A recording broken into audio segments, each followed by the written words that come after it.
Hi மக்களே, இன்றைக்கி வாழைப்பூ கூட்டு தான் செய்ய போகிறோம். அதுக்கு தேவையான அளவுக்கு பாசிப்பருப்பு துவரம்பருப்பு சமமாக எடுத்து வேக வச்சுக்கோங்க.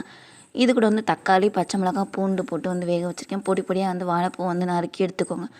நெக்ஸ்ட் ஒரு பேனில் எண்ணெய் ஊற்றி கடுகு உளுந்தம்பருப்பு போட்டு நல்லா தாளித்ததுக்கப்புறம் இது கூட ஒரு பொடியாக நறுக்கின ஒரு பெரிய வெங்காயம் ஒன்று, அது கூட கொஞ்சமாக வரமிளகாய், கருவேப்பிலை சேர்த்துக்கோங்க.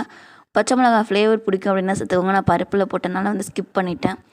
நெக்ஸ்ட்டு வெங்காயம் கலர் மாறுற வரைக்கும் நல்லா வதக்கிட்டு அது கூட நம்ம நறுக்கி வச்சுருக்க வாழைப்பூவையும் சேர்த்துக்கலாம்.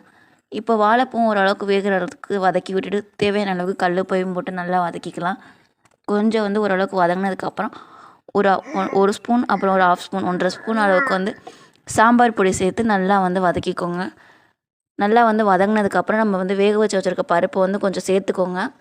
சேர்த்துட்டு அதையும் நல்லா மிக்ஸ் பண்ணி விட்டுருங்க. அப்புறம் தேவையான அளவுக்கு வாழைப்பூ கூட்டில் தண்ணியை ஊற்றிக்கோங்க. அப்போ வாழைப்பூ வேகிறதுக்காக தேவையான அளவுக்கு தண்ணி ஊற்றணும்.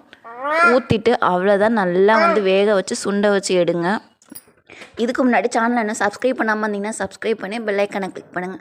நெக்ஸ்ட் டைம் நான் வீடியோ போஸ்ட் பண்ணும்போது உங்களுக்கு நோட்டிஃபிகேஷனில் வரும்.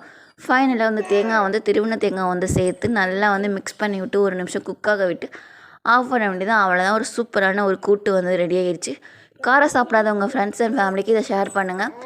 வேறு என்ன ரெசிபி ட்ரை பண்ணலாங்கிறதையும் கமெண்ட்டில் சொல்லுங்கள். சப்ஸ்கிரைப் பண்ணலன்னா பண்ணி வீடியோ பிடிச்சா லைக் பண்ணுங்கள். என்னோடய வீடியோஸ் கண்டினியூ பார்க்கணும் அப்படின்னா சப்ஸ்கிரைப் பண்ணிக்கோங்க.